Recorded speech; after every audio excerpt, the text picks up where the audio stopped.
Tell us what MS-13, specifically a Salvadoran illegal immigrant gang, has done to a previously safe community of middle-class, upper-middle-class people, Northern Virginia. Tell us. Well, obviously the gang activity has increased the level of violence and criminal activity, period, in the Northern Virginia neighborhoods. You know, they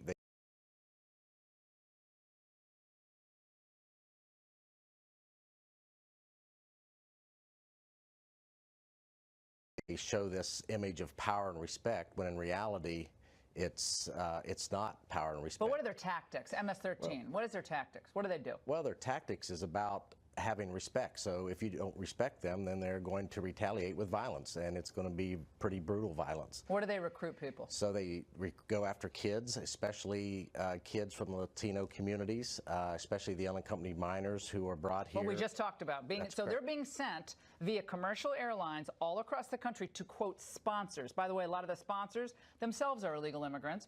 They live in those communities, and the kids, you know, they're in a new place. And I feel terrible for the kids. They're in a new place. They don't speak the language. A lot of them, sadly, are illiterate in their own language. You said that on radio. Yep. They come here, and these people are like, I'll be your friend. I'll be your father. I'll be your...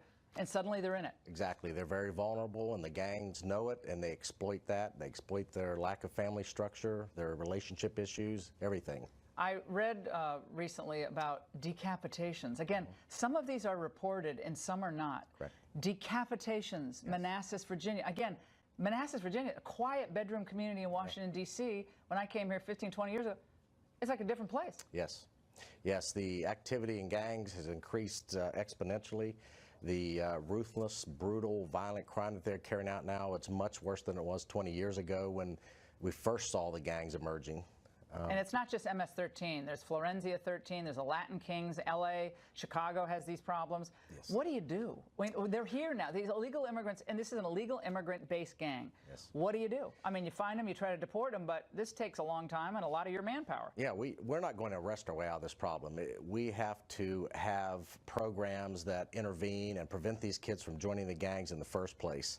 And the platform that we work off of is enforcement and intervention, prevention, and education. And if you don't have both, we're not going to be successful. No, I mean, we have so much extra money to be spending prevention, education.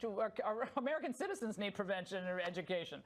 This is shocking. Thank you for the work you're doing. And some newspapers are better than others in reporting. Actually, the Washington Post has done a pretty good job of reporting this. But we're talking Gaithersburg. We're talking about Manassas. We're talking about Arlington, Virginia. That's like, you can run there from here. Yes. That's how close it is. Thank you for the work you're doing. And by the way, a major network does a story about the artistry of some of the worst terrorists in the world. I kid you not. Parents of a 9/11 victim respond next.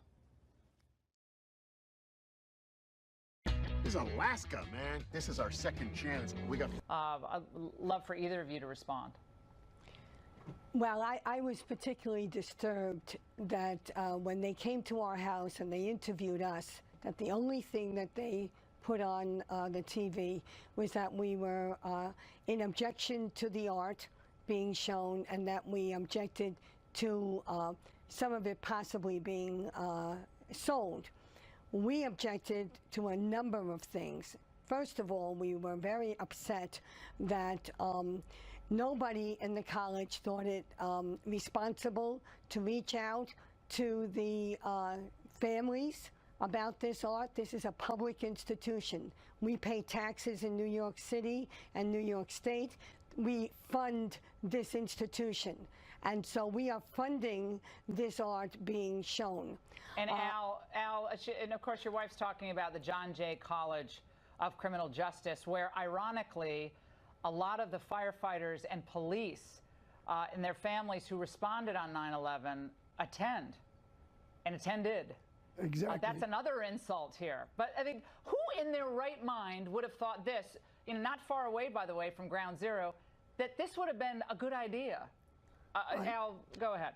I have absolutely no idea. This is a slap in the face to all Americans, especially to the families of the 343 and the 23 police officers that died at the World Trade Center. Many of the first responders are graduates of John Jay, as I am.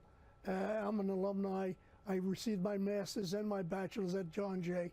And this is a college of criminal justice. And to put this kind of a display, a show by the perpetrators of 9/11 is a slap in the face to everyone.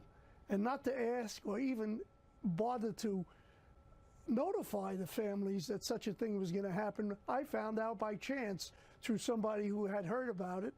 And then CBS had contacted us and put us on for about 30 seconds or 20 seconds and really didn't cover the outrage that we feel and many of the other families. Many of the higher echelon in the fire department who died on 9/11 are John Jay graduates. And Alan, I'm sure that every one of those families are especially hurting. It's a total outrage. We're going to stay on this issue. Alan, Maureen, thank you for your thoughts on this, and we'll be right back. Stunning.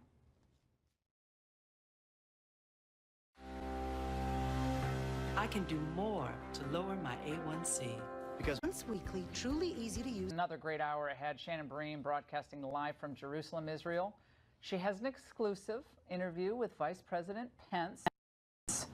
And it's awesome. And lucky her, because I love going to Israel. And we're going to stay on all these issues we hit tonight. By the way, they spend $1.36 billion a year on relocating the illegal immigrant unaccompanied family units and children and family units every year. That's how much they spend. Now, stay tuned right here. Shannon Bream from Israel. Shannon, take it away. Have a great show. Thank you so much, Laura. Here is what we have coming up tonight. Fox News at Night, live from Jerusalem. Exclusive interviews.